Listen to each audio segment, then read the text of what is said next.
मेघमाळारे शीघ्र आगमन करने जाउथिबा प्रभु जीशु ख्रीष्टଙ୍କ पवित्र और बहुमूल्य नाम रे निर्मल खरा यूट्यूब चैनल रे आपण समस्त को स्वागत करे। प्रतिदिन प्रति प्रभात आपण मानकु ए प्रकार भाव रे स्वागत करिबा मो निमंते बहुत बहुत खुशी और आनंदर विषय अटे। प्रिय प्रभु को लोक माने प्रतिदिन परमेश्वर आमानकु ए ऑनलाइन माध्यम रे मिसौछंती प्रभुଙ୍କର गौरव हेउ और आपण समस्त को मो हृदय सहित धन्यवाद दिए जे आपण प्रतिदिन एई चैनल द्वारा प्रसारित होतबा कार्यक्रम गुड़िक देखुचंती, लाइक शेयर कमेंट्स गुड़िक करूचंती। आपण मानकर लाइक शेयर कमेंट्स आमको आहुरी अधिक उत्साहित करूची प्रभुଙ୍କର सेवा करिवा पई। प्रभु आज जो प्रसंग आमान को देइचंती सेही प्रसंग उपरे अल्प समय कथाबार्ता हेबा। आजिर प्रसंगटी एई प्रकार अटे, मंडली रे क्यों प्रकार वस्त्र पिंधिबा उचित, मंडली रे चर्च रे सहभागिता रे प्रार्थना रे क्यों प्रकार वस्त्र आम्भमान को पिंधिबा उचित से विषय रे आम अल्प समय धरी आमे कथाबार्ता हेबा। कारण आममानकर स्कूल रे कॉलेज रे विभिन्न प्रकार होटल रे विभिन्न प्रकार लॉज गुड़िक सेमानकर यूनिफॉर्म गुड़िक थाए। सेमाने सेमानकर स्पेशल स्पेशल यूनिफॉर्म गुड़िक रखि थांती। जो समय रे जन व्यक्ति को आपण देखिले आपण जानि परिबे जे एही स्टूडेंटा अमुक स्कूल रो स्टूडेंट, एही स्टूडेंटा अमुक कॉलेज रो स्टूडेंट, ये अमुक लॉज रे काम करूछंती, ये अमुक ऑफिस रे काम करूछंती। कारण विभिन्न प्रकार यूनिफॉर्म गुड़िक रहिछि, सेमानकर विभिन्न प्रकार वस्त्र गुड़िक रहिछि। से प्रकार भाबरे आमानकर मंडली रे चर्च रे सहभागिता रे हमकु क्यों प्रकार वस्त्र बा क्यों प्रकार यूनिफॉर्म आमान को पिंधिबार आवश्यक रहिछि से विषय रे अल्प समय आपण मानक सहित कथाबार्ता हेबा पाई चाहे। आमे पढ़िबा गलातीय पुस्तक यार 3 अध्याय 27 पद। गलातीय पुस्तक 3 अध्याय 27 पद रे, जेणु तुम्हे माने जेते लोक ख्रीष्टଙ୍କ उद्देश्य रे बाप्तिजित होइअछ तुम्हे माने समस्ते ख्रीष्टଙ୍କୁ परिधान करिअछ। प्रिय माने चर्च रो यूनिफॉर्म होछि एटा, गोटे विश्वासी रो यूनिफॉर्म होछि एटा।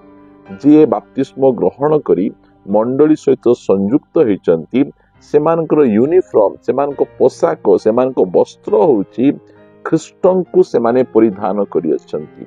ख्रीष्टଙ୍କୁ परिधान करिबार अर्थ कोन? आमे आउ देखा जिबा नै, आमे आउ सिटी प्रशंसा पाइबा नै, आमे आउ गौरव पाइबा नै।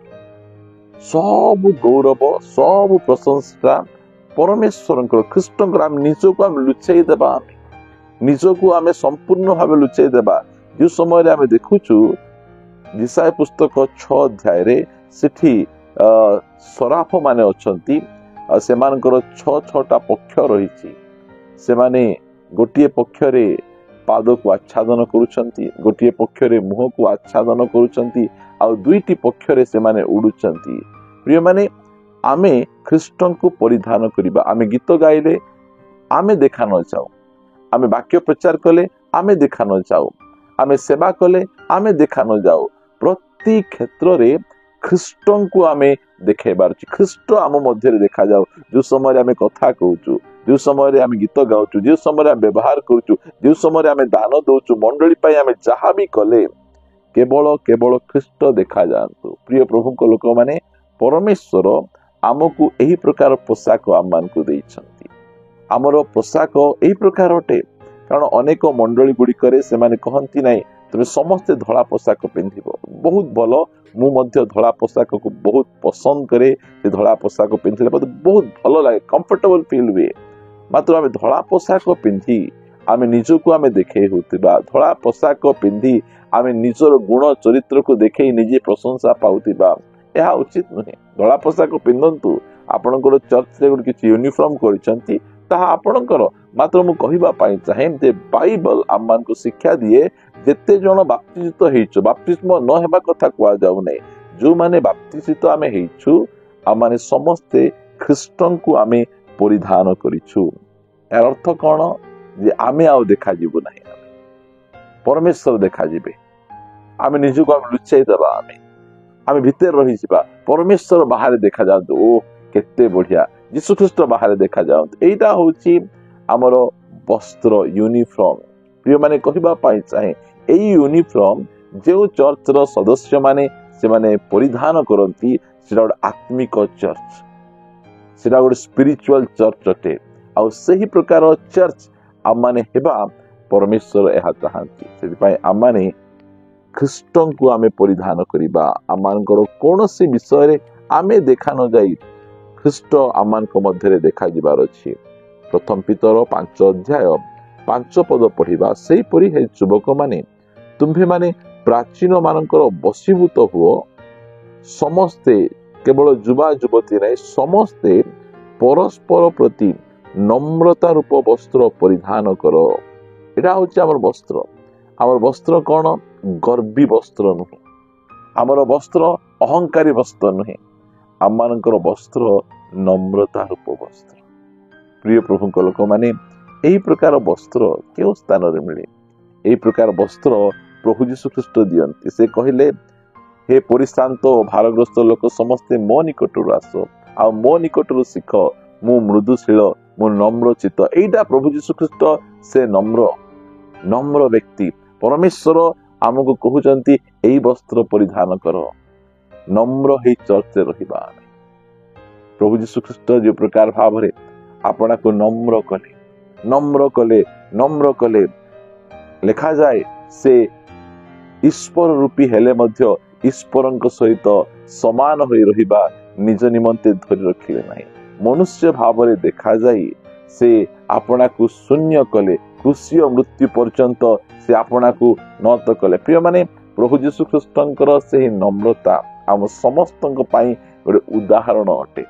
ଆଉ ଆମେ ସେହି ପ୍ରକାର ନମ୍ର ହେବା। ପ୍ରଭୁ ଯୀଶୁ ଖ୍ରୀଷ୍ଟ ଯେଉଁ ରାତିରେ ତାଙ୍କୁ ଧରି କ୍ରୁଶବିଦ୍ଧ କରିବା ପାଇଁ ନିଆଯିବ, ସେହି ରାତ୍ରିରେ ସେ ଶିଷ୍ୟମାନଙ୍କର ପାଦ ଧୋଇ ଦେଇଥିଲେ।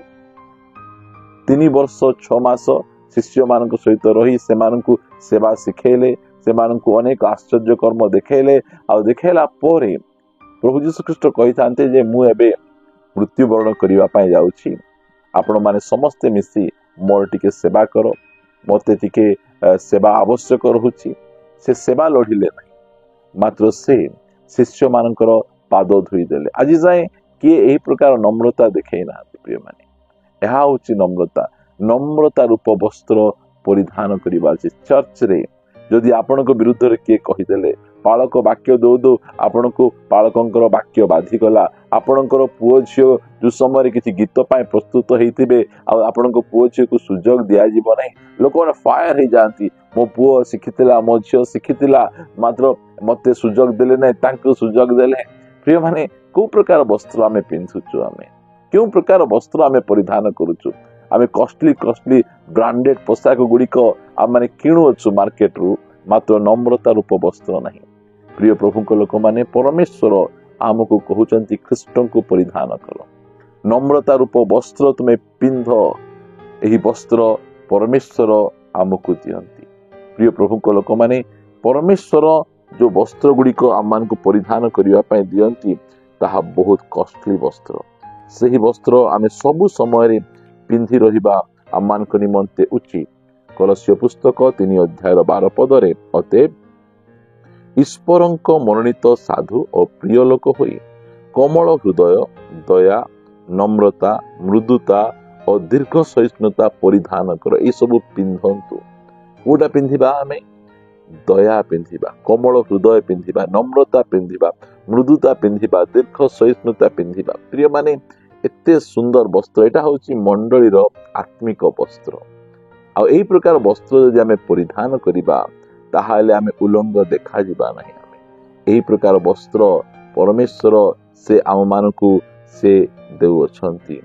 14 ପଦରେ ଲେଖାଗଲା, ଆଉ ଏହି ସମସ୍ତ ଉପରେ ପ୍ରେମକୁ ପରିଧାନ କର, ଏହା ସିଦ୍ଧ ଅବସ୍ଥାର ବନ୍ଧନ ସ୍ୱରୂପ ପ୍ରଭୁଙ୍କର ଗୌରବ ହଉ।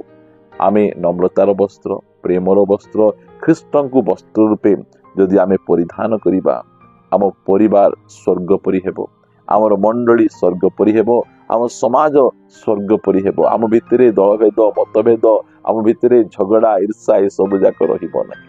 ପ୍ରିୟମାନେ, ଆସନ୍ତୁ, ଯେଉଁ ବସ୍ତ୍ର ସ୍ୱର୍ଗର ପରମେଶ୍ୱର ଆମ ସମସ୍ତଙ୍କୁ ଦଉଛନ୍ତି, ସେହି ବସ୍ତ୍ରକୁ ଆମେ ପରିଧାନ କରି प्रभुंकर स्तुति करिबा प्रभुंकर आराधना करिबा पुलपिट रे ठिया हेबा कि आमे तळे रहिबा यदि आमे सही वस्त्र पिंधिचु ताहाले प्रभुंकर महिमा हेबो। आसंतु पदे प्रार्थना करिबा। पवित्र मंगलमय पिता तुमे आम निमंते एते चिंता करूछ आम निमंते तुमे एते सुंदर वस्त्र गुड़िक डिजाइन करिछ आमे तुमको धन्यवाद दउछु। सेही प्रकार वस्त्र जो वस्त्र गुड़िक विषय तुमे आमानकु लिखि देइछ आम मंडली रे सेही वस्त्र गुड़िक आमे परिधान करी तुमर गौरव प्रशंसा करि परिबु। दया करी तुमे अनुग्रह कर। प्रार्थना करिबा समय रे उपवास करिबा समय रे आमे प्रचार करिबा समय रे आराधना लीड करिबा समय रे सबु समय रे आमाने सेही वस्त्र को आमे परिधान करी तुमर गौरव प्रशंसा करि परिबु। दया करी सहायता कर। एही प्रकार बहुमूल्य वस्त्र आम निमंते प्रस्तुत करिथिबारु धन्यवाद दे प्रार्थना प्रिय प्रभु यीशुଙ୍କ नामରେ मागुअछि। आमेन आमेन। समस्त नमस्कार। Praise the Lord. प्रभु समस्त को प्रचुर भाव आशीर्वाद करंतु। प्रभु आमान को वाक्य दे कथा कहिसंती आ प्रभु अनुग्रह करंती काली मध्य पुनर्बार आ गोटे नुआ प्रसंग रे परस्पर सहित आमे साक्षात करिबा रहिबा। Praise the Lord. God bless you.